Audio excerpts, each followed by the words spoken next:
Just as the Pittsburgh Steelers resolve their TJ Watt issue, they could be without Alex Highsmith for a little while. The star linebacker suffered a minor injury scare on Sunday's training camp practice session, leaving the Steelers' defense with a slight issue to monitor. Highsmith said he felt a minor groin tweak during one-on-one pass rushing drills on Sunday, Brian Batko of the Pittsburgh Post-Gazette reported. The report came from head coach Mike Tomlin, who did not appear to be overly concerned about the injury. Highsmith missed 3 games in 2024 with a groin injury, making the tweak somewhat of an elevated concern.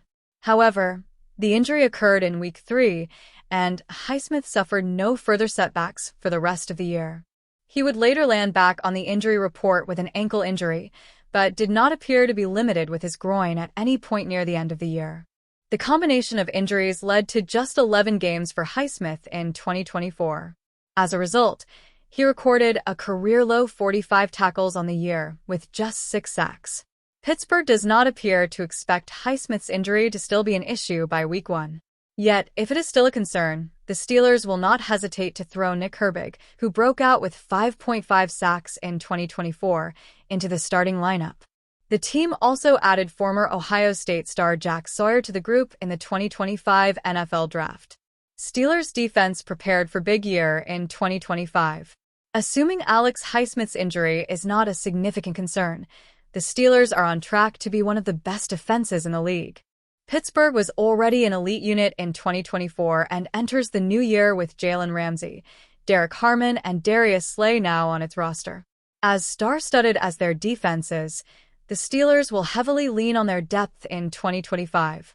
Pittsburgh is loaded with talent at all positions, with players like Herbig, Sawyer, Beanie Bishop, Isaiah Loudermilk, Chuck Clark, Cole Holcomb, and Yahya Black coming off the bench despite possessing starter-level talent. The Steelers allowed just 20.8 points per game in 2024, the 7th fewest in the league. By returning all their key players and adding several more elite defenders, they are on the short list of teams viewed as having the potential for the best preseason defense in the league. Last year, the Pittsburgh Steelers cornerbacks had a middling season. Joey Porter Jr. was fine, but he didn't take the leap that some people expected him to. Meanwhile, Dante Jackson, Corey Trice Jr., and Beanie Bishop Jr. had their ups and downs.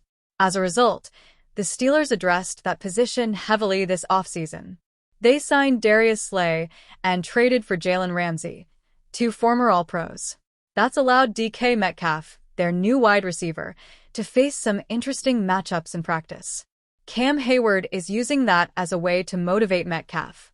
On defense, we got a 3-headed monster between Porter, Jalen, and Slay, Hayward said Sunday via NFL Network's Inside Training Camp Live. I love how they're bringing over a culture and a legacy there to teach Joey what he's getting into. But on the other side, I like to mess with DK. I get him started before every practice. I talk about, they're not just going to clamp you, they're going to put you in a roller coaster and pinch down. So, DK wants to go out and expose everybody because of that.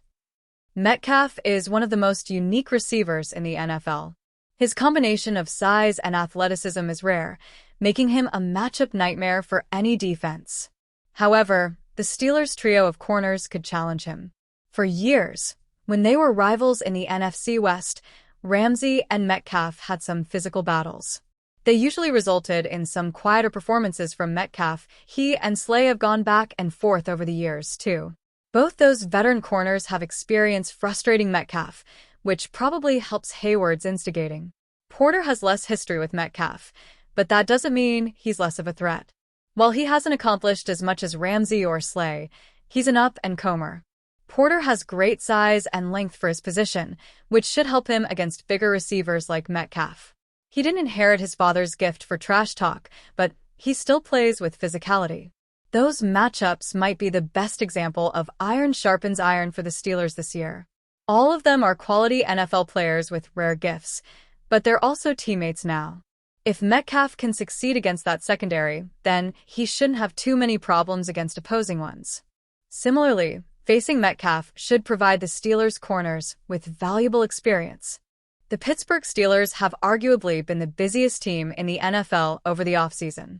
Could there be another move for them to make before they take the field for the 2025 campaign?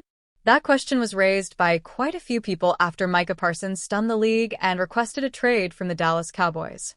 All offseason long, Parsons has been angling for a new deal from the Cowboys. While it seemed like progress was being made at times, Parsons entered training camp without a new deal in place. While he did report to camp, he has not taken the field for practice yet, indicating that he won't play until he has a new contract in place. While trade rumors have swirled around Parsons as a result of his contract dispute, the overwhelming majority of fans believed that he would eventually put pen to paper on a new deal with Dallas. However, a trade suddenly seems to be a real possibility, and the Steelers could be a potential landing spot for the superstar defender. Parsons was born and raised in Pennsylvania, and he grew up a Pittsburgh fan. Beyond that, he played locally in college, starring for the Penn State Nittany Lions before he found his way to the pros. Now that he's gone public with his trade request, Steelers fans were quick to dig up some old comments Parsons made about potentially playing for his hometown squad. "Yeah, I do rock with the Steelers," Parsons said back in February, via CBS Sports. "I said if I ever return home, it was going with Pittsburgh. I mess with Mike Tomlin the long way." Story continues below advertisement. Pittsburgh has already brought guys like Aaron Rodgers, DK Metcalf, Jalen Ramsey, and Jonas Smith to town this offseason, while also signing another star pass rusher, TJ Watt, to a mammoth 3-year, $123 million contract extension. With that in mind, would a trade for Parsons even make sense? When considering the Steelers' front office's all-in plan of attack, they have to be labeled a potential landing spot for Parsons.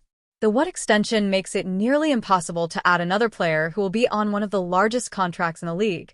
But where there's a will, there's a way, and who knows? Maybe Parsons could find his way back to Pittsburgh sooner than expected.